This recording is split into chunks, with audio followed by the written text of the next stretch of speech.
Everyone, it's me Anjali Verma, your chemistry educator and welcome to our channel. आज की इस video में हम लोग सॉल्यूशंस के बारे में पढ़ेंगे। ये एक इम्पॉर्टेंट टॉपिक है हमारे second chapter of class 9th chemistry से। सो चलो देखते हैं क्या क्या टॉपिक्स आ रहे हैं इस पर्टिकुलर टॉपिक के अंदर, क्योंकि यहाँ पर सिर्फ सोल्यूशन हम नहीं पढ़ने वाले हैं, इसके अलावा हम एलॉयज के बारे में भी पढ़ेंगे। फिर सोल्यूशन के अलावा कोलॉइड्स भी हैं, सस्पेंशन भी हैं। तो ये जितने भी टॉपिक्स हैं ये सारे के सारे हम आज के इस लेक्चर में कवर करने वाले हैं। तो सबसे पहले यहाँ पर सोल्यूशन आखिरकार क्या होता है वो जान लेते हैं। सोल्यूशन बहुत ही सिंपल है, एग्जाम्पल से हम सबसे पहले समझेंगे। अगर मैंने एक बीकर लिया है या सिंपली एक ग्लास लिया है, उसमें मैंने वाटर ऐड किया है, ठीक है। अब इस वाटर में मैंने शुगर क्रिस्टल्स ऐड कर दिए, ठीक है। तो यहाँ पर आपको पता है जो शुगर है, चीनी है या नमक आपने ले लिया, सॉल्ट ले लिया, तो जैसे ही आप इन दोनों में से किसी भी चीज को पानी में डालते हो ना, तो ये इसमें घुल जाती है ना। तो इस पर्टिकुलर चीज को जो आफ्टर मिक्सिंग ऑफ सॉल्ट या शुगर ऑन वाटर फॉर्म हुआ है, उसी को हम सोल्यूशन कह रहे हैं। तो सोल्यूशन क्या है? एक होमोजेनस मिक्सचर है। ये टर्म इंपॉर्टेंट है। होमोजेनस ये क्यों है? क्योंकि यहां पर यूनिफॉर्मिटी है।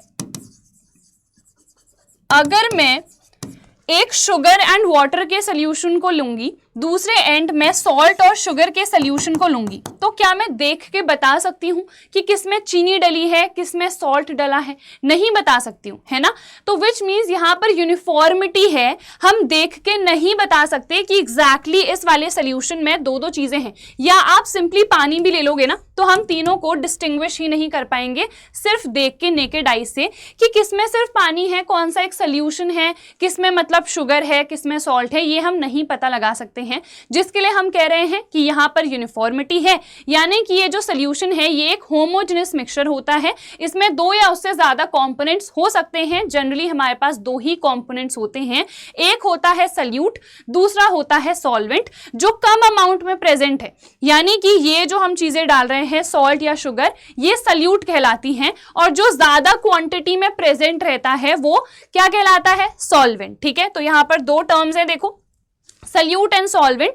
सो जो हमारा लेस अमाउंट में प्रेजेंट रहता है और जिसको हम डिसॉल्व करते हैं, जिसको हम घोलते हैं दूसरे कंपोनेंट में यानी कि सॉल्वेंट में, तो उसको हम सल्यूट कह रहे हैं। सॉल्वेंट क्या है? वो कंपोनेंट है जो ज्यादा अमाउंट में प्रेजेंट है और इसमें हम सल्यूट घोलते हैं, यानी कि इसमें दूसरे सब्सटेंस को हम घोलते हैं, डिसॉल्व कराते हैं।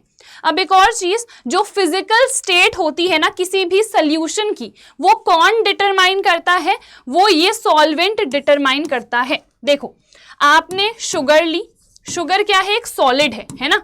और आपने वाटर लिया, ये क्या है? एक लिक्विड है। आपने शुगर को वाटर में ऐड करा, तो जो सॉल्यूशन तैयार हुआ उसकी फिजिकल स्टेट क्या है? लिक्विड ही तो है ना।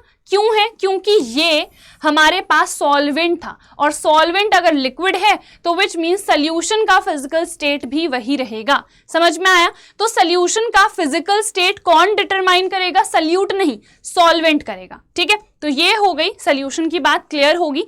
आई थिंक डेफिनेशन क्लियर है, एग्जांपल्स हमने देख लिए हैं यहाँ पर, एंड ऑल्सो कंपोनेंट्स के क्या नाम है, क्या डेफिनेशन है, वो भी हमने देख ली है। चलो, अब सोल्यूशन की कुछ प्रॉपर्टीज हैं। सबसे पहली प्रॉपर्टी तो हमने पहले ही देख ली है कि ये होमोजेनस मिक्सचर होता है। होमो यानी कि सेम, तो यहाँ पर क्या है? यूनिफॉर्मिटी है, जिसकी वजह से हम एक सोल्यूशन को होमोजेनस मिक्सचर कह रहे हैं, ठीक है। उसके बाद the particles of a solution are smaller than 1 nanometer. 1 nanometer कितना होता है? 10⁻⁻⁹ मीटर। तो इतने छोटे पार्टिकल्स होते हैं। अब आप कहोगे कि मैम शुगर तो बहुत बड़ी है, हम तो इजीली देख पा रहे हैं उसको, बट जब आप उस शुगर को पानी में घोल दोगे ना, तो वो घुल जाएगी, है ना। अब जब वो घुल गई है, डिसॉल्व हो गई है, तब जाके उसका जो साइज है वो इतना छोटा है, तो आप एक सोल्यूशन में उसको देख ही नहीं पा रहे हो। तो हमारे पास अगर हम बात करें सोल्यूशन के पार्टिकल्स की, तो साइज काफी छोटा होता है, अप्रोक्सीमेटली हम कहें 1 नैनोमीटर या फिर उससे भी छोटा होता है, ठीक है। अब उसके बाद so they can not be seen by naked eyes. हम आंखों से तो देख ही नहीं पाते हैं ना। शुगर क्रिस्टल्स को देख सकते हैं, बट जब वो पानी में डिसॉल्व हो जाएंगे तो हम नहीं देख पाते हैं। और ये इनका डायमीटर है। रेडियस निकालोगे तो आपको पता है रेडियस क्या होता है? डायमीटर बाय 2 होता है, ठीक है।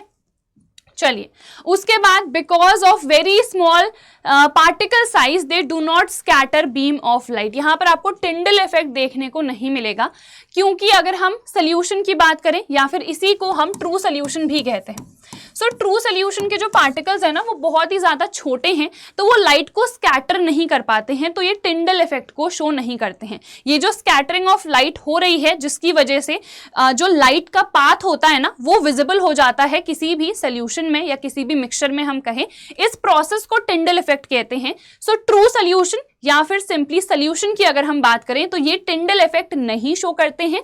क्यों नहीं शो कर रहे हैं? बिकॉज इसमें जो पार्टिकल साइज है वो बहुत ही ज्यादा छोटा है, ठीक है। So the path of light is not visible in a solution. अभी हम देखेंगे यहां पर डायग्राम, देखो यहां पर मैं दिखा ही देती हूं आपको पहले, ठीक है। ये देखो यहां पर जैसे लाइट बीम आपने पास करी तो सोल्यूशन में देखो लाइट का जो पाथ है वो विजिबल नहीं हो रहा है। रीजन क्या है? बिकॉज जो पार्टिकल्स हैं वो बहुत ही छोटे हैं, particle size is very very small, because of which they are not able to scatter light, ठीक है। चलिए, क्लियर है? तो अब हम यहां पर आगे देखते हैं। The solute particles cannot be separated from the mixture by the process of filtration। अगर आपने शुगर डाल दी है पानी में, आप चाहते हो मुझे शुगर वापस मिल जाए, तो क्या आप फिल्ट्रेशन की हेल्प से उस शुगर को वापस से ऑब्टेन कर सकते हो या सॉल्ट को वापस से ऑब्टेन कर सकते हो? नहीं कर सकते, है ना। तो जो एग्जांपल्स हैं वहीं पर से हमें सोल्यूशन की सारी प्रॉपर्टीज लर्न हो जाएंगी। यहां पर हम सोल्यूट और सॉल्वेंट को अलग अलग नहीं कर सकते हैं, फिल्ट्रेशन की हेल्प से हम ऐसा कुछ भी नहीं कर पाएंगे, ठीक है। The solute particles do not settle down when left undisturbed. देखो, अगर मैंने पानी लिया, पानी में मैंने सैंड डाल दी, ठीक है, तो आपको पता है ये जो सैंड है ये घुलेगी नहीं पानी में, इनसॉल्यूबल है, तो ये बॉटम पे जाके कलेक्ट हो जाएगी। तो विच मीन्स जब आपने उस सोल्यूशन को अनडिस्टर्ब्ड छोड़ा, मतलब आप घोल नहीं रहे हो कुछ उसमें, है ना, अनडिस्टर्ब्ड ऐसे ही बस रख दिया है, तो जो सैंड है वो बॉटम पर कलेक्ट हो जाती है। विच मीन्स यहां पर जो पार्टिकल्स हैं वो सेटल हो रहे हैं। बट ऐसा कुछ भी सोल्यूशन के केस में होगा ही नहीं, क्योंकि जो हमारे पास शुगर क्रिस्टल्स हैं वो सॉल्यूबल हो चुके हैं, वो अब जाके सेटल डाउन नहीं होंगे, जिसकी वजह से जो एक सोल्यूशन होता है ना वो स्टेबल रहता है। अभी हम देखेंगे ये जो मैंने एग्जांपल बताया है ना, ये सस्पेंशन का है। सस्पेंशन में पार्टिकल साइज बहुत बड़ा होता है, तो इजीली वो देखो घुल तो नहीं रहा है ना, तो इजीली जाके अगर आप अनडिस्टर्ब्ड छोड़ दोगे उस सोल्यूशन को, सोल्यूशन नहीं एक्चुअली उस मिक्सचर को, तो वो जो पार्टिकल्स हैं वो बॉटम पर आके कलेक्ट हो जाएंगे। तो ये हमारे पास अनस्टेबल होता है, ये वाला, ठीक है। तो ये अनस्टेबल है और यहां पर जो पार्टिकल्स हैं वो सेटल डाउन हो जा रहे हैं। इवन फिल्ट्रेशन की हेल्प से आप सैंड और पानी को अलग अलग कर सकते हो, है ना। आपने फिल्टर पेपर लिया, उसमें आपने इस मिक्सचर को डाला, जैसे ही आप ये मिक्सचर डालोगे पानी तो नीचे चल जाएगा, बट जो सैंड है वो ऊपर ही रह जाएगी, है ना। तो ऐसा होता है। आई होप आपको चीजें क्लियर हो रही होंगी, क्योंकि ये बेसिक चीजें हैं जो हम अपने एवरीडे लाइफ में देखते ही हैं, ठीक है। चलिए, उसके बाद देखो सोल्यूशन तो हमने डिटेल में पढ़ लिया, क्या क्या प्रॉपर्टीज हैं सब कुछ देख लिया है। अब हम पढ़ने वाले हैं एलॉयज के बारे में। एलॉयज क्या होते हैं? बहुत ही सिंपल है। एलॉयज में दो मेटल्स को आपस में हम मिक्स कर देते हैं, या फिर आप एक नॉन मेटल को एक मेटल के साथ मिक्स कर देते हो। अब यहां पर भी जरूरी नहीं है कि सिर्फ दो ही मेटल्स हो, दो या फिर तीन मेटल्स को भी आप आपस में मिक्स कर सकते हो। तो एलॉयज में हम मिक्सिंग तो कर देते हैं, बट यहां पर एक चीज नोट करो कि ये फिर भी होमोजेनस रहता है। मतलब यहां पर भी आप समझ सकते हो कि यहां पर भी आपको यूनिफॉर्मिटी देखने को मिलेगी।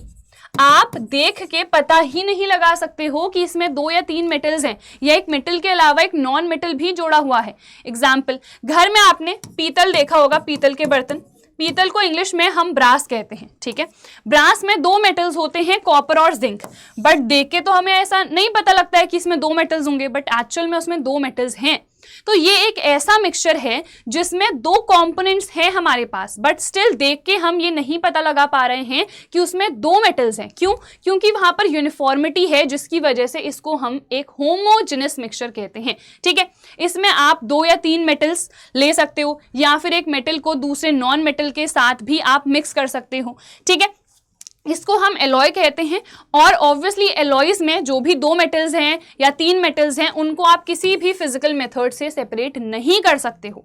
समझ में आया? तो एलॉयज भी सिंपल था। Alloy is a homogeneous mixture of 2 और मोर मेटल्स और a metal and a non metal, and obviously these components can not be separated by different physical methods. Example भी हमने देखा है। एक और होता है स्टेनलेस स्टील। स्टेनलेस स्टील के तो घर में बहुत सारे बर्तन होते हैं, आपने देखे ही होंगे। देखने में तो बहुत ही चमकीला सा लगता है ना, ऐसा लगता है कि हाँ इसमें तो हमारे पास एक ही मेटल होगा क्योंकि कॉम्पोजिशन बहुत यूनिफॉर्म है। बट यहाँ पर 3 मेटल्स होते हैं। क्या क्या है? आयरन, क्रोमियम और निकल, 3 मेटल्स हैं यहाँ पर। ठीक है, तो ये अगेन एक एलॉय है क्योंकि 3 मेटल्स हैं, कॉम्बिनेशन है यहाँ पर, मिक्सचर है ये। बट हम देख के पता नहीं लगा पा रहे हैं कि इसमें 3 मेटल्स होंगे, जिसकी वजह से होमोजेनस है। फिर स्टील में आयरन के साथ साथ कार्बन होता है, भले ही अप्रोक्सीमेटली 0.05% होता है, बट कार्बन यहाँ पर प्रेजेंट रहता है। ठीक है, फिर ब्रॉन्ज जो है वो कॉपर और टिन का एलॉय होता है। ऐसे बहुत सारे और भी एग्जाम्पल्स हैं जो आप क्लास 10th में पढ़ोगे क्योंकि वहां पर एलॉयज एक डिटेल में टॉपिक है। ठीक है, चलिए अब देखो, अभी मैंने आपको एक टर्म बताया था, दैट वाज सस्पेंशन, है ना। तो मैंने कहा था वहां पार्टिकल साइज बहुत ज्यादा होगा, और सोल्यूशन तो हम देख चुके हैं, कोलॉइड अभी हम देखेंगे। अगर मैं सोल्यूशन की बात करूं तो ये तो हमने देख लिया था, पार्टिकल साइज 1 नैनोमीटर से छोटा होता है। कोलॉइड में 1 से 100 नैनोमीटर तक होता है, और सस्पेंशन में 100 नैनोमीटर से ज्यादा साइज होता है पार्टिकल का। ठीक है, अपीयरेंस तो सोल्यूशन तो बहुत ही क्लियर होता है ना, क्लाउडी नहीं है बिल्कुल भी, बहुत क्लियर है, ट्रांसपेरेंट है। अगर हम कोलॉइड की बात करें, ये थोड़ा सा क्लाउडी होता है और ये तो क्लाउडी ही होता है। ठीक है, सेपरेशन की बात करूं, सेपरेशन का मतलब यहाँ पर प्रेसिपिटेशन है कि अगर आप अनडिस्टर्ब छोड़ दे रहे हो तो क्या वो जो पार्टिकल है वो नीचे सेटल डाउन हो रहा है या नहीं। तो ये सेपरेट नहीं होता है, ये भी सेपरेट नहीं होता है, बट यहाँ पर कोलॉइड के लिए एक स्पेसिफिक टेक्निक होती है, ठीक है, जिसको हम कोएगुलेशन कहते हैं। तो कोएगुलेशन की वजह से ये जो पार्टिकल्स हैं ये बॉटम पे सेटल हो जाते हैं। Coagulation is also known as precipitation. ठीक है, this is a different method जिसके बारे में हम क्लास 12th में पढ़ते हैं, तो अभी आपको ज्यादा ध्यान नहीं देना है। यू सिंपली हैव टू सी कि कोलॉइड में भी हमारे पास 2 सब्सटेंसेस हैं। अगर आप अनडिस्टर्ब छोड़ रहे हो तो वो नॉर्मली सेपरेट नहीं हो रहे हैं, बट कोएगुलेशन की हेल्प से वो सेपरेट हो जाते हैं। यहाँ पर किसी भी मेथड से वो सेपरेट नहीं होते हैं, और यहाँ पर तो वो सेपरेट हो ही जाते हैं। अभी हमने सैंड और वाटर का एग्जाम्पल देखा था। फिर फिल्टरेबिलिटी, अभी हमने देखा था कि ये जो पार्टिकल्स हैं ये फिल्टर पेपर से पास हो जाएंगे, क्योंकि यहाँ पर पार्टिकल साइज इतना छोटा है कि पानी के पार्टिकल्स के साथ साथ ही जो हमारे पास सल्यूट के पार्टिकल्स हैं वो भी चले जा रहे हैं, तो यहाँ पर फिल्टर हम नहीं कर पा रहे हैं। ये भी जो पार्टिकल्स हैं ये इजीली पास कर जाते हैं, ठीक है, क्योंकि यहाँ भी साइज थोड़ा सा छोटा ही है, 1 to 100 नैनोमीटर अभी हमने देखा। बट स्टिल यहाँ पर एक हम प्रोसेस कर सकते हैं जिसको हम अल्ट्रा फिल्ट्रेशन कहते हैं। तो अल्ट्रा फिल्ट्रेशन की हेल्प से हम यहाँ पर पार्टिकल्स को सेपरेट कर सकते हैं, यानी कि फिल्टर कर सकते हैं। But again this is not in our syllabus, but हाँ आपको नॉलेज होनी चाहिए इसलिए मैं बता रही हूँ। तो वैसे नॉर्मली जो अगर हम नॉर्मल फिल्टर पेपर लेते हैं तो उससे जो पार्टिकल्स हैं पास हो जाते हैं, विच मीन्स वहां पर हम फिल्टर नहीं कर पाते हैं। बट अगर हम अल्ट्रा फिल्ट्रेशन कर लेंगे तो जो 2 टाइप के पार्टिकल्स हैं वो अलग अलग सेपरेट हो जाएंगे। ठीक है, और सस्पेंशन में तो जो पार्टिकल्स हैं वो फिल्टर पेपर के थ्रू पास नहीं हो पाते हैं, तो ऊपर ही वो फिल्टर हो जाते हैं। ठीक है, ऊपर ही वो रुक जाते हैं, जैसे सैंड और वाटर का अभी हमने एग्जाम्पल लिया था। फिर effect of beam of light, अभी मैंने बताया था सोल्यूशन के केस में लाइट जो है वो पास तो हो जाएगी, बट जो पाथ है वो विजिबल नहीं होगा, क्योंकि यहाँ पर कोई स्कैटरिंग नहीं होती है। ठीक है, यहाँ पर कोलॉइड में स्कैटरिंग होती है। इस प्रोसेस का नाम क्या है, अभी मैंने बताया था, टिंडल इफेक्ट। ठीक है, तो यहाँ पर जो पार्टिकल्स हैं they are like in a particular range, जो रेंज होती है 1 to 100 नैनोमीटर, उस रेंज में है, जिसकी वजह से जो पार्टिकल्स हैं वो स्कैटरिंग कर देते हैं लाइट की, जिसकी वजह से जो पाथ होता है लाइट का वो विजिबल हो जाता है। यहाँ की मैं बात करूं सस्पेंशन की, light can not pass through. ठीक है, बिकॉज यहाँ पर पार्टिकल का साइज काफी बड़ा होता है, सो लाइट इनसे पास नहीं हो पाती है। बट यहाँ पर भी एक्सेप्शन होता है, अगर सस्पेंशन में जो पार्टिकल साइज है वो अप्रोक्सीमेटली कोलॉइडल रेंज में आ जाता है या फिर उसके नियर अबाउट, तो ये स्कैटरिंग कर देते हैं, जिसकी वजह से कई बार जो सस्पेंशन के पार्टिकल्स होते हैं वो भी हमको टिंडल इफेक्ट दिखा देते हैं। ठीक है, बट ये सोल्यूशन यानी कि ट्रू सोल्यूशन के जो पार्टिकल्स है ना, वो हमें कभी भी टिंडल इफेक्ट नहीं दिखाते हैं, because the particle size is very very small and hence no scattering occurs in this case. यहां पर तो डेफिनेटली टिंडल इफेक्ट दिखता है। यहां पर अगर पार्टिकल साइज बहुत बड़ा है तो टिंडल इफेक्ट नहीं दिखेगा, अगर थोड़ा नॉर्मल रेंज में वो आ जाएगा पार्टिकल साइज तो ये भी हमें टिंडल इफेक्ट दिखा देते हैं।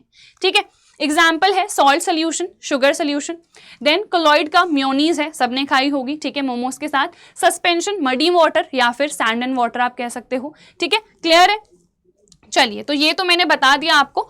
अब हम सस्पेंशन की प्रॉपर्टीज को डिटेल में भी एक बार पढ़ लेते हैं। सबसे पहली बात, ये हेट्रोजेनस है। क्लियरली मुझे सैंड के पार्टिकल्स अलग और पानी अलग दिख रहा है, विच मीन्स ये हेट्रोजेनस है। यहां पर क्लियरली मुझे दिख रहा है कि यहां पर क्या है, दो दो पार्टिकल्स हैं। फिर the particles of a suspension can be seen by the naked eyes, इतने बड़े हैं हम खुद ही देख पा रहे हैं। ठीक है, the particles of a suspension scatter a beam of light passing through it and make its path visible. तो पाथ विजिबल ये करा देते हैं, बट अगेन यहां पर टिंडल इफेक्ट दिखाने की कंडीशन क्या है कि जो पार्टिकल साइज है वो सस्पेंशन जितने बड़े नहीं होने चाहिए, मतलब जो पार्टिकल साइज है वो बहुत ज्यादा लार्ज नहीं होना चाहिए। ठीक है, अगर पार्टिकल साइज बहुत ज्यादा है यानी कि पार्टिकल्स बहुत लार्ज हैं तो वो टिंडल इफेक्ट शो नहीं करेंगे एंड हेंस जो पाथ है वो विजिबल नहीं होगा। आई होप आप लोग समझ गए होंगे। उसके बाद the solute particle settle down when a suspension is left undisturbed, यानी कि दो कंपोनेंट्स हैं, एक मेरे पास जो था हमारे पास मड, ठीक है, या फिर सैंड हम कहे वो है, दूसरा हमारे पास पानी है। आप अनडिस्टर्ब छोड़ दोगे तो ऑब्वियसली दोनों सेपरेट हो जाएंगे, बॉटम पे जो हमारे पास सैंड है वो कलेक्ट हो जाएगी, है ना। तो वही इन्होंने बताया है। अ सस्पेंशन इज अनस्टेबल, अनस्टेबल होता है, मैंने पहले ही बता दिया था, ये स्टेबल नहीं है। ठीक है, आप इजीली सेपरेट कर सकते हो, यहाँ पर प्रेसिपिटेशन अकर कर जाता है तो यहाँ पर बेसिकली फिल्ट्रेशन की हेल्प से भी हम सेपरेट कर पा रहे हैं। एंड अगर हम इसको थोड़ी देर के लिए अनडिस्टर्ब छोड़ देंगे तभी भी यहाँ पर हम क्लियरली देख सकते हैं कि दोनों सेपरेट आउट हो जा रहे हैं, तो ये काफी ज्यादा क्या है, अनस्टेबल है। ठीक है, एंड इसके अलावा it does not scatter light any more. ठीक है, अगर यहाँ पर ये दोनों अलग अलग हो गए, पानी ऊपर रह गया और नीचे पूरी सैंड आ गई, तो फिर तो ये एक प्रॉपर सस्पेंशन रहा ही नहीं, है ना। तो ये कोई लाइट को स्कैटर करेगा ही नहीं, क्योंकि दोनों क्या हो गए, अलग अलग हो गए ना, तो फिर तो ये एक सस्पेंशन कहलाएगा ही नहीं, बिकॉज वो सेपरेट हो गए हैं, इसीलिए लाइट को भी स्कैटर नहीं करेगा।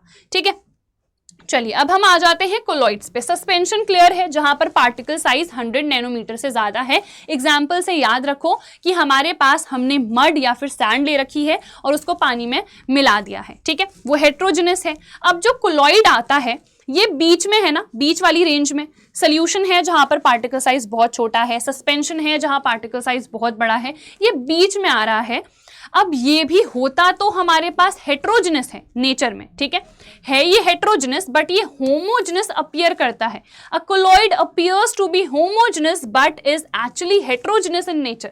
ठीक है, इसका क्या मतलब है कि एक्चुअल में उसमें दो कंपोनेंट्स हैं, ठीक है, बट वो हम जब देखेंगे ना तो हमें ऐसा लगेगा नहीं कि इसमें दो कंपोनेंट्स हैं, तो ये होमोजेनस अपीयर करता है, बट ये एक्चुअल में हेट्रोजेनस है नेचर में, इसमें यूनिफॉर्मिटी नहीं होती है। ठीक है, एग्जाम्पल हमने देखा था मेयोनीज का, हम देख के नहीं पता लगा सकते हैं ना कि उसमें बहुत सारी चीजें हैं, तो हमें दिख तो होमोजेनस रहा है बट वो एक्चुअल में हेट्रोजेनस है नेचर में। तो अगर आपसे कभी भी पूछा जाता है तो आप ये चीज मेंशन कर सकते हो कि वो होता तो हेट्रोजेनस है but it appears to be homogeneous. ठीक है, अब कोलॉइड की डेफिनेशन क्या होती है? कोलॉइड एक ऐसा मिक्सचर है, क्योंकि ये भी मिक्सचर का टाइप ही है ना, मिक्सचर को हम मेनली 3 कैटेगरीज में डिवाइड कर पा रहे हैं।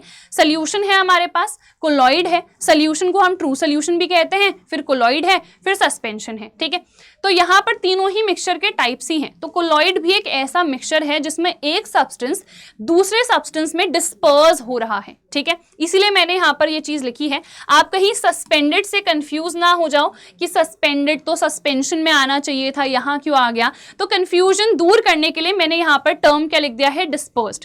तो एक ऐसा मिक्सचर है जहां पर जो भी इनसॉल्यूबल सब्सटेंसेस होते हैं वो डिस्पर्स होते हैं दूसरे सब्सटेंस में।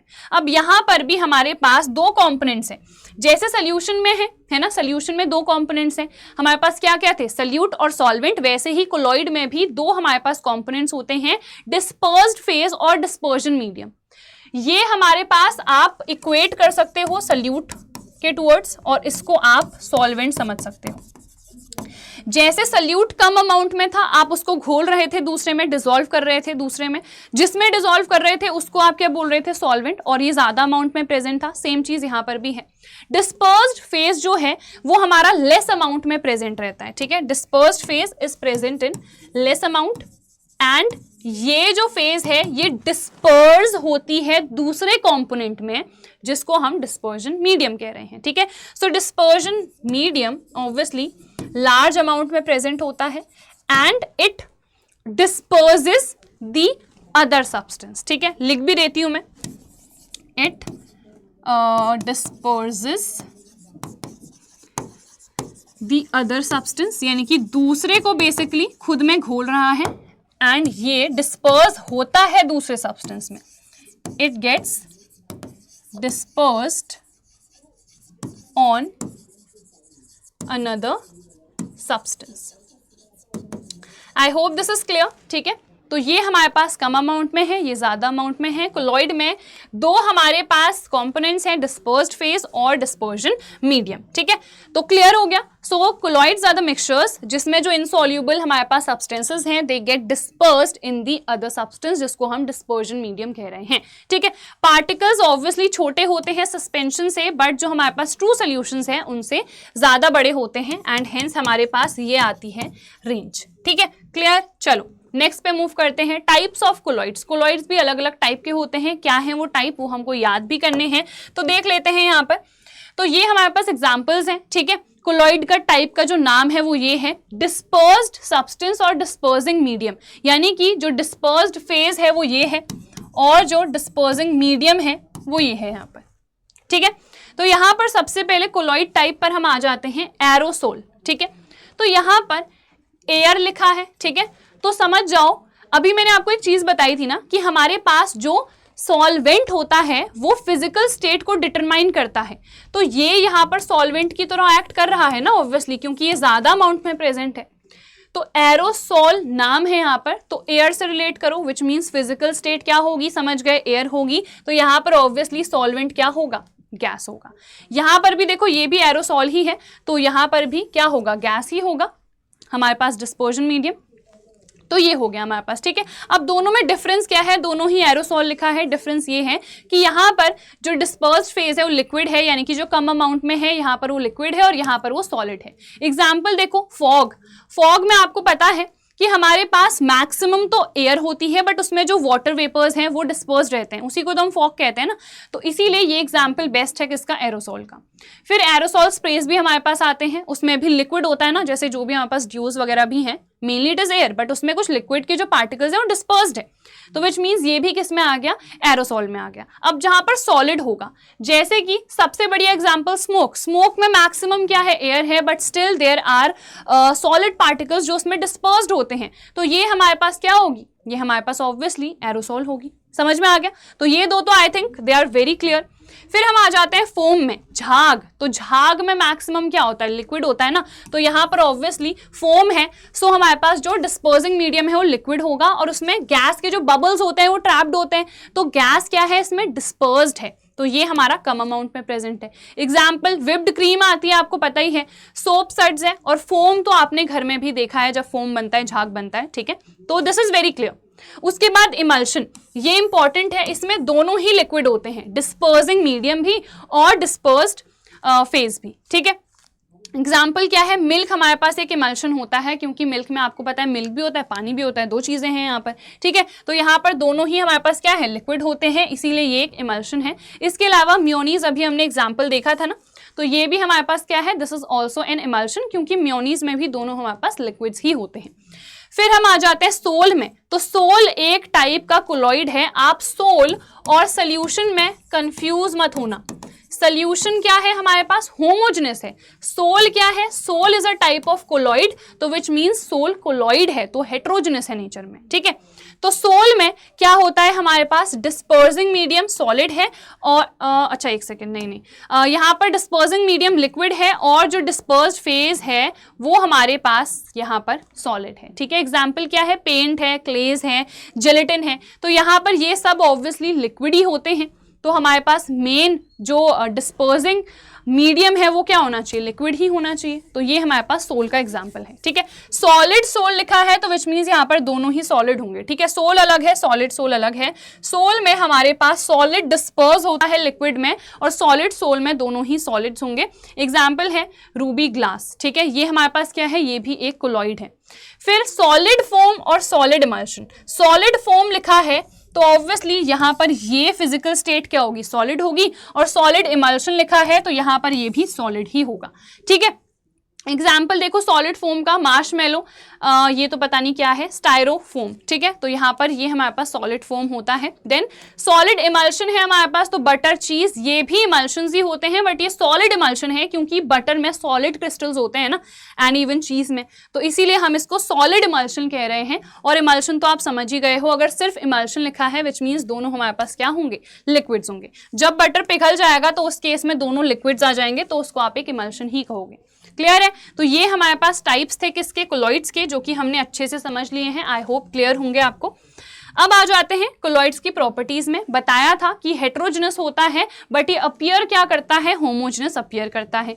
जो साइज होता है पार्टिकल्स का वो बहुत छोटा होता है, इसीलिए हम नेकेड आइज से इसको नहीं देख पाते हैं, सिर्फ हम सस्पेंशन के पार्टिकल्स को नेकेड आइज से देख पाते हैं, ठीक है। और colloids are big enough to scatter a beam of light passing through it and makes it path visible, ठीक है, या फिर मेक इट्स पाथ विजिबल, ठीक है। अपना जो पाथ है, मतलब जो भी लाइट आप पास कर रहे हो उसका जो पाथ है वो ये वाले पार्टिकल्स दिखा देते हैं क्लियरली, उसको विजिबल करा देते हैं, ठीक है। क्योंकि यहाँ पर पार्टिकल्स बिग इनफ है, यानी कि ट्रू सोल्यूशन जितने छोटे नहीं हैं कि वो स्कैटर ही नहीं कर पा रहे हैं, यहाँ पर स्कैटरिंग हमको देखने को मिलती है एंड हेंस कोलॉइड्स जो हैं वो टिंडल इफेक्ट शो करते हैं, ठीक है। चलिए और प्रॉपर्टीज देखते हैं। They do not settle down, obviously colloid में जो पार्टिकल्स हैं वो सेटल डाउन नहीं होते हैं, यहाँ पर प्रेसिपिटेशन नहीं अकर करता है, तो ये काफी स्टेबल रहते हैं। बट हाँ, यहाँ पर कोएगुलेशन हो जाता है, तो आप एक स्पेसिफिक मेथड अगर करोगे या फिर सेंट्रीफ्यूगेशन भी आप कर सकते हो, तो उसकी वजह से भी जो दो हमारे पास स्टेट्स है ना, यानी कि दो जो फेजेस हैं वो अलग अलग हो सकती हैं। अब देखो यहाँ पर अगेन फिल्ट्रेशन की हेल्प से इनको आप सेपरेट तो नहीं कर सकते हो, बट अल्ट्रा फिल्ट्रेशन करोगे तो सेपरेट हो जाएंगे। ऑल्सो अभी बताया सेंट्रीफ्यूगेशन करोगे तभी भी जो दो फेजेस हैं हमारे पास, दो टाइप के पार्टिकल्स हैं वो सेपरेट हो जाएंगे, ठीक है।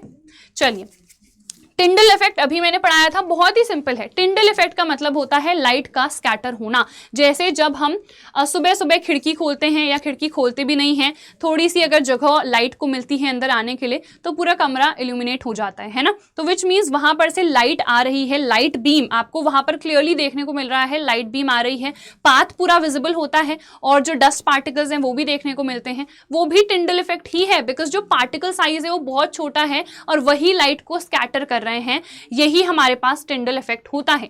The phenomena of scattering of light by the colloidal solutions and suspensions, इसी को हम टिंडल इफेक्ट कह रहे हैं। सस्पेंशंस हमारे पास कुछ जिसमें पार्टिकल साइज बहुत लार्ज नहीं होगा वो टिंडल इफेक्ट दिखाते हैं, और कोलॉइड्स तो सारे ही हमारे पास टिंडल इफेक्ट दिखाते हैं। जब एक strong beam of light pass करती है थ्रू अ ट्रू सोल्यूशन, तो आपको पता है वहां पर स्कैटरिंग नहीं हो पाती है क्योंकि जो पार्टिकल साइज है वो बहुत बहुत छोटा है, ठीक है। These are too small to cause any scattering, बहुत छोटे हैं तो स्कैटरिंग नहीं कर पाते हैं, टिंडल इफेक्ट नहीं दिखाते हैं, ठीक है। उसके बाद it is responsible for our blue skies, ये तो आप लोगों ने पढ़ रखा है, नहीं पढ़ा है तो मैं बता देती हूँ, ठीक है। जो हमारी स्काई है that is blue in colour, ठीक है। तो ब्लू कलर की स्काई क्यों है, क्योंकि जो हमारे पास पार्टिकल्स हैं वो छोटे हैं, ठीक है। अब वो स्कैटर करते हैं मेनली ब्लू कलर को, विबग्योर है ना हमारे पास, तो वॉयलेट से लेके हमारे पास कहाँ तक है, रेड तक है। तो रेड लॉन्गर वेवलेंथ वाला होता है, जो वॉयलेट ब्लू है ये हमारे पास शॉर्टर वेवलेंथ वाले होते हैं। तो जो शॉर्टर वेवलेंथ वाले कलर्स होते हैं उनको ये जो पार्टिकल्स हैं ज़्यादा स्कैटर करते हैं, ठीक है। तो हमें ब्लू देखने को मिलती है स्काई। अब आप कहोगे कि वॉयलेट सबसे ज़्यादा स्कैटर होना चाहिए, वो होता है, बट हमें वॉयलेट कलर देखने को नहीं मिलता है क्योंकि हमारी आईज ब्लू कलर को ही ईजिली डिटेक्ट कर पाती है, वॉयलेट को नहीं, ठीक है। तो इसीलिए हमें ब्लू कलर की स्काई देखने को मिलती है। समझ में आया? तो यहाँ पर देखो जो स्कैटरिंग है लाइट की इन फॉग, फॉग में भी आपको पता है लाइट बीच से स्कैटर हो जाती है। तो वो भी क्यों हो रहा है? क्योंकि अभी हमने देखा जो फॉग है वो भी एक तरीके का कोलॉइड ही है। And many other fascinating events that we easily take for granted, which means इतने सारे इवेंट्स हमारे आसपास हो रहे हैं। जैसे फॉरेस्ट में कैनोपी होती है, जो बीच से लाइट रेज आ रही हैं, वो भी टिंडल इफेक्ट ही है। स्काईज जो हमारी ब्लू है वो भी टिंडल इफेक्ट की वजह से है। अगर घर में जो लाइट रेज आ रही हैं, लाइट बीम आ रही हैं, वो सडनली आ रही हैं तो वो भी काफ़ी अच्छा सा लगता है, वो भी टिंडल इफेक्ट की वजह से ही है, ठीक है। तो ये सारे जो इवेंट्स हैं these are because of Tyndall effect only. तो यहाँ पर देखो ये डायग्राम पहले भी मैंने आपको दिखाया था। सोल्यूशन में जो पाथ है वो विजिबल नहीं होता है, क्यों? क्योंकि पार्टिकल्स बहुत ही छोटे हैं तो कोई स्कैटरिंग नहीं कर पाते हैं। यहाँ पर पार्टिकल साइज सही होता है, ठीक है, एक्यूरेट होता है, जितना चाहिए होता है, तो ये स्कैटरिंग कर देते हैं, जो पाथ है वो विजिबल हो जाता है। यहाँ पर भी जो पाथ है वो विजिबल हो जाता है। अगर पार्टिकल साइज बहुत बड़ा हो जाएगा तो यहाँ पर भी फिर पाथ विजिबल नहीं रहेगा, ठीक है। चलिए अब देखो यहाँ पर ये हमारे पास अगर कमरा जो है वो अंधेरा है यहाँ पर पूरा, ठीक है, बिल्कुल बंद है, लाइट वाइट नहीं जला रखी है, तो यहाँ पर जब लाइट पड़ेगी तो यहाँ पर देखो पाथ जो है वो बिल्कुल विजिबल हो रहा है ना। तो ये पाथ क्यों विजिबल हो रहा है? बिकॉज जो पार्टिकल्स हैं वो लाइट को स्कैटर कर रहे हैं in various random directions. So Tyndall effect can also be observed when a beam of light enters a dark room। एक डार्क रूम में जब लाइट पड़ती है तभी भी जो पाथ है वो क्लियरली विजिबल हो जाता है, बिकॉज जो पार्टिकल्स हैं वो लाइट को स्कैटर कर रहे हैं। सिमिलरली अगर हम कैनोपी की बात करें एक डेंस फॉरेस्ट में, तो वहां पर भी स्कैटरिंग की वजह से ही जो बीम ऑफ लाइट है उसका जो पाथ है वो विजिबल होता है। समझ में आ गया? चलिए नेक्स्ट पे आ जाते हैं। Concentration of a solution. तो सोल्यूशन हम पढ़ रहे थे, मेन जो हमारा हॉट टॉपिक था वो सोल्यूशन ही था, ठीक है। तो सोल्यूशन में हमने कहा कि सोल्यूट है और सॉल्वेंट है। सोल्यूट प्लस जो सॉल्वेंट है वो दोनों मिलके क्या बना रहे हैं? सोल्यूशन बना रहे हैं। तो अगर मुझे अमाउंट पता करना है कि कितना सॉल्वेंट प्रेजेंट है उस पूरे सोल्यूशन में और कितना सोल्यूट प्रेजेंट है उस पूरे सोल्यूशन में, तो मैं कैसे करूंगी? वो कॉन्सेंट्रेशन ऑफ सोल्यूशन से ही करूंगी। कॉन्सेंट्रेशन ऑफ सोल्यूशन का मतलब ही होता है कि हम अमाउंट निकाल रहे हैं किसी भी गिवन कंपोनेंट का। हम सोल्यूट का भी निकाल सकते हैं, हम सॉल्वेंट का भी निकाल सकते हैं, और सोल्यूशन में तो 2 ही कंपोनेंट्स हैं, है ना। In a given amount of solution, अगर हमारे पास 100 मिलीलीटर मान लो कोई सोल्यूशन है, ठीक है, तो इसमें कितना जो अमाउंट है वो सोल्यूट का है, कितना जो अमाउंट है वो सॉल्वेंट का है, वो हमें कॉन्सेंट्रेशन ऑफ अ सोल्यूशन ही बताएगा। समझ में आ गया? तो यहाँ पर कुछ टर्म्स हैं जो हम देख लेते हैं। वैसे तो बहुत सारे टर्म्स हैं, आप क्लास 11th में देखोगे, बट अभी जितने हमारे सिलेबस में हैं उनको हम देख लेते हैं। सबसे पहले है मास बाय मास परसेंट, जिसको हम वेट बाय वेट परसेंट भी लिखते हैं, ठीक है। तो इसका फॉर्मूला क्या है? मास बाय मास परसेंट का फॉर्मूला है वेट या फिर मास ऑफ कंपोनेंट, जिस भी कंपोनेंट की आप बात कर रहे हो। आप यहाँ पर सोल्यूशन भी ले सोल्यूशन नहीं, आप यहाँ पर सोल्यूट भी ले सकते हो या फिर सॉल्वेंट भी ले सकते हो, जिस भी कंपोनेंट का आप कैलकुलेट करोगे। अपॉन यहाँ पर वेट या फिर मास आता है ऑफ द होल सोल्यूशन। बहुत बच्चे यहाँ पर गलती कर देते हैं कि अगर मैंने आपसे कहा, ठीक है, कि 25, यहाँ पर बिकॉज हम वेट की बात कर रहे हैं तो ग्राम में आएगा, कि मैंने कहा 25 ग्राम आपने शुगर ऐड करी है इन 100 मिलीलीटर ऑफ वाटर, ठीक है, क्योंकि यहाँ पर तो ऑब्वियसली जो पानी है हम मिलीलीटर में ही मेजर करेंगे, तो मैंने ये आपसे कह दिया। या फिर 100 ग्राम ऑफ दूसरा कोई सा भी हमारे पास सॉल्वेंट हो सकता है, ठीक है, 100 ग्राम ऑफ मैंने सॉल्वेंट कह दिया, कोई भी XYZ सॉल्वेंट हो सकता है। अब मैंने आपसे पूछा कि मुझे ये मास बाय मास परसेंट निकाल के बताओ, या फिर मैंने आपसे कह दिया कॉन्सेंट्रेशन ऑफ सोल्यूशन निकाल के बताओ, तो बच्चे क्या करते हैं? अच्छा 25/100 इंटू 100 कर दिया, आंसर निकल गया। ये गलत है, दिस इज रॉन्ग। क्यों है रॉन्ग? अच्छा पहले तो मैं ये बता देती हूँ, यहाँ पर बिकॉज जो कॉन्सेंट्रेशन है हम परसेंटेज में निकाल रहे हैं ना, तो इंटू 100 भी आप कर दोगे, आपको जो भी परसेंटेज है वो यहाँ पर मिल जाएगी, ठीक है। तो ये फॉर्मूला है, मैंने यहाँ पर लिख के बता दिया। अब एक्चुअल में कैलकुलेशन कैसे करते हैं, देखो हमें यहां पर कंपोनेंट का वेट लिखना है जो कि कितना है 25 ग्राम, अपॉन क्या लिखना है weight of the solution, solution in दोनों को मिला के बनेगा ना, तो टोटल हमारे पास कितना हो जाएगा मास सोल्यूशन का 125 होगा ना, क्योंकि 25 + 100 करेंगे हम, सोल्यूशन में तो दोनों है, सिर्फ ये थोड़ी ना है, दोनों है ना, तो विच मीन्स हम ये करेंगे इनटू 100 करेंगे यहाँ पर, ठीक है। सो ये 100/3 आ जाएगा, समझ में आ गया। तो इस तरीके से आपको कैलकुलेशंस करनी है। एक क्वेश्चन भी है आई थिंक, क्योंकि एनसीईआरटी के जो भी इंटेक्स क्वेश्चंस है वो भी हम लेने वाले हैं, तो जब क्वेश्चन आएगा तब इसको और अच्छे से मैं समझा दूंगी। वॉल्यूम बाय वॉल्यूम परसेंट, तो यहाँ पर हम क्या लेंगे, वॉल्यूम लेंगे ऑफ कंपोनेंट, जिस भी कंपोनेंट की हम बात करेंगे, अपॉन वॉल्यूम ऑफ सोल्यूशन, तो यहाँ पर हम पूरा सोल्यूशन लेंगे, सिर्फ सॉल्वेंट नहीं लेंगे, और परसेंटेज है सो इनटू 100 कर देंगे, ठीक है। मास बाय वॉल्यूम में क्या करोगे, मास बाय वॉल्यूम, ऊपर मास किसका आएगा, यहाँ पर जिस भी कंपोनेंट की हम बात कर रहे हैं उस कंपोनेंट का, ठीक है। जैसे यहाँ पर मान लो सॉल्यूट ले रहे हो आप, तो सॉल्यूट का आ जाएगा, देन वॉल्यूम आएगा, वॉल्यूम किसकी आएगी, सोल्यूशन की, ठीक है, इनटू 100 यहाँ पर हम कर देंगे, तो ये फॉर्मूलाज होंगे, ठीक है। चाहो तो स्क्रीनशॉट ले सकते हो आप लोग। अब दो टाइप के सॉल्यूशंस है, सैचुरेटेड, अनसैचुरेटेड। सैचुरेट होने का मतलब होता है कि बस हो गया, अब और नहीं, ठीक है, कि अब बहुत थक गए हैं यार, अब पढ़ाई नहीं हो सकती है, वो हमारी सैचुरेशन की कंडीशन होती है। तो सॉल्यूशन भी यार बेचारा कितना ही सॉल्यूट डालेंगे थक जाता है, उसको और सॉल्यूट नहीं चाहिए, ठीक है, तो वो सैचुरेटेड सॉल्यूशन है। सैचुरेटेड सॉल्यूशन एक ऐसा सॉल्यूशन है जिसमें आप और सॉल्यूट नहीं डाल सकते हो एट अ पर्टिकुलर टेम्परेचर। यहाँ पर हम स्पेसिफिक टेम्परेचर की बात कर रहे हैं। एग्जाम्पल, मैंने चीनी डाली 0 डिग्री सेल्सियस पर, ठीक है। अब आपको पता है 0 डिग्री सेल्सियस तो बहुत कम होता है ना, और इस टेम्परेचर पर तो चीनी आसानी से घुलेगी भी नहीं। तो अगर हम और चीनी डालते जाएं तो क्या वो घुलेगी, नहीं घुलेगी, ठीक है। तो ऐसी जो कंडीशन आ जाएगी जिसमें हम और सॉल्यूट ऐड ही नहीं कर सकते हैं, और सॉल्यूट घुल ही नहीं सकता है, उसको हम सैचुरेशन की कंडीशन कहते हैं। So solution in which no more solute can be dissolved, एक ऐसा सॉल्यूशन जिसमें आप और जो सॉल्यूट है वो घोल ही नहीं सकते हो, उसको हम सैचुरेटेड सॉल्यूशन कह देते हैं, ठीक है। अब यहाँ पर हम एक पर्टिकुलर टेम्परेचर की बात क्यों कर रहे हैं, क्योंकि अगर इस टेम्परेचर को मैं बढ़ा दूं, 25 डिग्री सेल्सियस कर दूं, फिर 50 डिग्री सेल्सियस कर दूं, फिर 75 डिग्री सेल्सियस कर दूं, फिर 100 डिग्री सेल्सियस कर दूं, तो ऑब्वियसली जैसे जैसे आप टेम्परेचर बढ़ाते जाओगे उतना ज़्यादा ही ईजिली चीनी घुलेगी ना।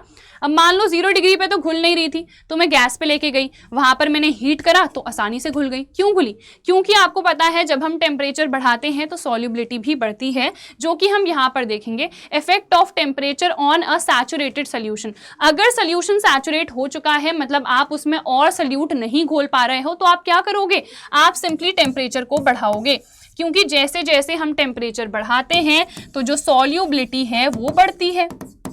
सॉल्युबिलिटी का क्या मतलब है, it simply means the ability to dissolve any substance in another substance. Solubility का मतलब ही है कि आप कितने इजीली घोल पा रहे हो किसी चीज को, घोलना यानी कि डिसॉल्व करना, है ना। तो सॉल्युबिलिटी का मतलब ही है कि कितने आसानी से कोई एक कंपोनेंट दूसरे कंपोनेंट में घुल रहा है, डिसॉल्व हो रहा है। टेम्परेचर बढ़ाएंगे तो आसानी से घुलेगा ना, तो विच मीन्स सॉल्युबिलिटी बढ़ेगी। तो सैचुरेटेड सोल्यूशन में क्या इफेक्ट पड़ेगा, सैचुरेटेड सोल्यूशन अनसैचुरेटेड में बदल जाएगा ना, क्योंकि अगर हम टेम्परेचर बढ़ा रहे हैं तो जो सॉल्यूट है वो सॉल्वेंट में बहुत आसानी से फिर घुलने लगेगा, ठीक है। और अनसैचुरेटेड का मतलब वही होता है, अनसैचुरेटेड जिसमें हम और सॉल्यूट डिसॉल्व करा सकते हैं। A solution in which more solute can be dissolved eight a particular temperature. यहाँ पर हम एक पर्टिकुलर टेम्परेचर की इसीलिए बात कर रहे हैं क्योंकि जब आप इवन एक सैचुरेटेड सॉल्यूशन में टेम्परेचर को बढ़ा दोगे तो यहाँ पर ये भी क्या करने लगेगा, ये भी सॉल्यूट को घोलने लगेगा, फिर डिसॉल्व कराने देगा, है ना। तो सैचुरेटेड किस में चेंज हो जाएगा, अनसैचुरेटेड में। तो बस सिंपल था, क्लियर है। आगे बढ़ते हैं। सॉल्युबिलिटी देखो, maximum amount of solute that can be dissolved in a known quantity of solvent. Solubility का मतलब क्या है, it is basically the property that allows us to dissolve any solute in another substance which is the solvent at a particular temperature. Certain temperature की हम definitely बात करेंगे, क्योंकि temperature बढ़ाते हैं तो सॉल्युबिलिटी बढ़ती है, ठीक है। चलिए जी नेक्स्ट पे आ जाते हैं। अब यहाँ पर ठीक है, सारे टॉपिक्स हमने कर लिए हैं। अब बस जो एनसीईआरटी के इंटेक्स एक्सरसाइज वाले क्वेश्चंस हैं वो रह गए हैं, तो देख लेते हैं। यहां पर डिफरेंस पूछा गया है होमोजेनस और हेट्रोजेनस मिक्सचर्स के बीच में विद एग्जांपल्स। ये मैंने आप लोग को पढ़ा रखा है, तो ज्यादा डिटेल में जाने की जरूरत है नहीं, बस डिफरेंसेस यहां पर देख लेते हैं।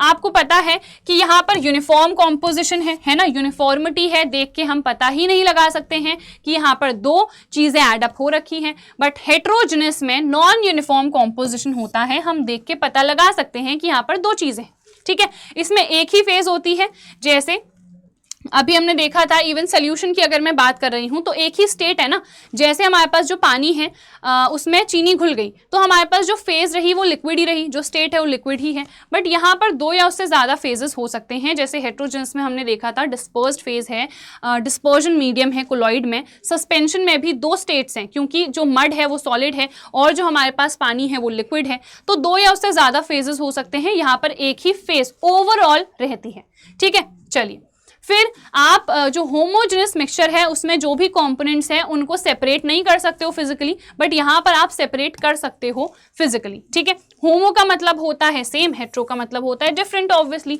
तो यहाँ पर अलग अलग कंपोनेंट्स हैं जहाँ पर यूनिफॉर्मिटी नहीं है, और यहाँ पर हमारे पास सेम टाइप के हैं जिसकी वजह से यूनिफॉर्मिटी आ रही है। एग्जाम्पल्स की बात करें तो अल्कोहल, वाटर, ठीक है, या फिर शुगर एंड वाटर, ये सब हमारे पास होमोजेनस मिक्सचर्स हैं। सॉल्यूशंस इसके अंदर आते हैं और जो कोलॉइड और सस्पेंशन है वो इसके अंदर आते हैं। Mixture of sodium chloride and sand, या फिर आप यहाँ पर कोई सा भी कोलॉइड का एग्जाम्पल या फिर मड इन वाटर यानी कि सस्पेंशन का एग्जाम्पल ले सकते हो, ठीक है। चलिए, how are sol, solution and suspension different from each other. तो यहाँ पर ना मैंने आपको पहले भी बताया था, सोल देख के कंफ्यूज मत होना कि कहीं ये सोल्यूशन तो नहीं, ये क्या है, ये कोलॉइड ही तो है। तो बेसिकली आपको कोलॉइड, सोल्यूशन और सस्पेंशन में डिफरेंस बताना है, जो डिफरेंस मैंने क्लियरली यहाँ पर आपको शो करा था कि ये तीनों डिफरेंट कैसे होते हैं, इनमें डिफरेंस क्या क्या है। सोल्यूशन में पार्टिकल साइज क्या होता है, फिल्ट्रेबिलिटी क्या होती है, ये स्टेबल है या नहीं, ये स्टेबल है, ये भी स्टेबल है, और ये स्टेबल नहीं है, ये अनस्टेबल है, ठीक है। तो ये जो डिफरेंसेस हैं ये आपको बस मेंशन कर देने हैं। आखिरी क्वेश्चन यहाँ पर एक न्यूमेरिकल है, तो चलो कर लेते हैं इसको। To make a saturated solution 36 gram of sodium chloride is dissolved. तो मुझे पता है इसको मैं डिजोल्व कर रही हूँ, घोल रही हूँ, तो सल्यूट होगा ये। तो सल्यूट का मास क्या है, मास ऑफ सल्यूट लिख देते हैं 36 ग्राम, ठीक है। आप 100 ग्राम ऑफ पानी में इसको घोल रहे हो, तो यहाँ पर मास ऑफ सॉल्वेंट क्या आ गया, यहाँ पर हमें मास के फॉर्म में ही गिवन है पानी भी, तो 100 ग्राम, ठीक है। अब हमें कॉन्सेंट्रेशन निकालना है एट दिस टेम्परेचर, क्योंकि मैंने बताया था एक पर्टिकुलर टेम्परेचर पर ही हम बात करेंगे, क्योंकि सॉल्युबिलिटी बढ़ जाती है जब टेम्परेचर बढ़ता है। तो यहाँ पर देखो हमें कॉन्सेंट्रेशन निकालना है ना, so it is very simple. यहाँ पर हम मास बाय मास परसेंटेज का यूज करेंगे। हम फॉर्मूला लगा लेते हैं, mass of solute upon mass of solution. यहाँ पर नीचे क्या लेते हैं, पूरा सोल्यूशन लेते हैं और 100 से क्या कर देते हैं, मल्टीप्लाई। तो यहाँ पर मास ऑफ सोल्यूशन कितना आएगा, मास ऑफ सोल्यूशन में दोनों आ जाएंगे, दोनों एडअप होंगे। क्यों होंगे, क्योंकि हमें पता है सोल्यूशन में सल्यूट और सॉल्वेंट दोनों होते हैं, है ना। सो 36 प्लस 100 हो जाएगा, तो ये आ जाएगा 136 ग्राम। तो यहाँ पर हम एक और स्लाइड ले लेते हैं। कॉन्सेंट्रेशन कितना आया, 25 ग्राम अपॉन 136 इंटू 100 हो जाएगा ये, है ना। सॉरी 25 नहीं था ना, ये कितना था, ये 36 है। तो इस तरीके से आपको कैलकुलेट करना है, ये ओवरऑल आपको परसेंटेज मिलेगी, है ना। तो यहाँ पर देखो 218, 268, 2 से काटोगे 34, 2 से काटोगे 9। तो यहाँ पर आप क्या कर सकते हो, सिंपली 34 डिवाइडेड 9 डिवाइडेड बाय 34 कर सकते हो एंड इनटू 100 कर दोगे, परसेंटेज आपको मिल जाएगी, ठीक है। तो 0 पॉइंट यहाँ पर 2 करेंगे तो 68 आएगा, ठीक है। फिर 34 इंटू 6 कर दो, तो यहाँ पर 204 आ रहा है ना। तो ये कितना आ जाएगा हमारे पास 16, तो कितना आएगा ये 34 इंटू 5 या 4 कर सकते हैं, 136, ठीक है। तो यहाँ पर 136, हमें एक्चुअल में 4 वैल्यूज तो ढूंढनी ही पड़ेंगी क्योंकि परसेंटेज में इनटू 100 वो ऑलरेडी हो जाएगा, है ना। फिर यहाँ पर 4 and further it will be 2, है ना। तो यहाँ पर एक और 0 आप ऐड करोगे, 6 नहीं 6 तो ये आ रहा था, तो 7 से हमें मल्टीप्लाई करना पड़ेगा, है ना। तो 7 3 21 23, है ना। तो ये 7 से चला जाएगा, ठीक है। तो ये आ रहा है 0.2647 इंटू 100 विच मीन्स 26.47% यहाँ पर आंसर आ जाएगा, क्योंकि 100 से मल्टीप्लाई करेंगे डेसिमल 2 पॉइंट शिफ्ट हो जाएगा, तो 26.47% यहाँ पर हमारा आंसर आ रहा है। सो जितने भी क्वेश्चंस थे यार सारे हमने कर लिए हैं और जो पूरा कॉन्सेप्ट है उसको भी हमने बहुत ही बेहतर तरीके से समझा है। आई होप आज का ये जो लेक्चर था आप लोगों को काफ़ी ज़्यादा पसंद आया होगा। अगर आया है तो डेफिनेटली सेशन को लाइक कर देना, शेयर कर देना इस वीडियो को अपने दोस्तों के साथ। हम लोग मिलेंगे ऐसे ही अमेजिंग किसी नई वीडियो के साथ इसी चैनल पर, तब तक बने रहिएगा एंड डेफिनेटली सब्सक्राइब कर लेना। Bye bye.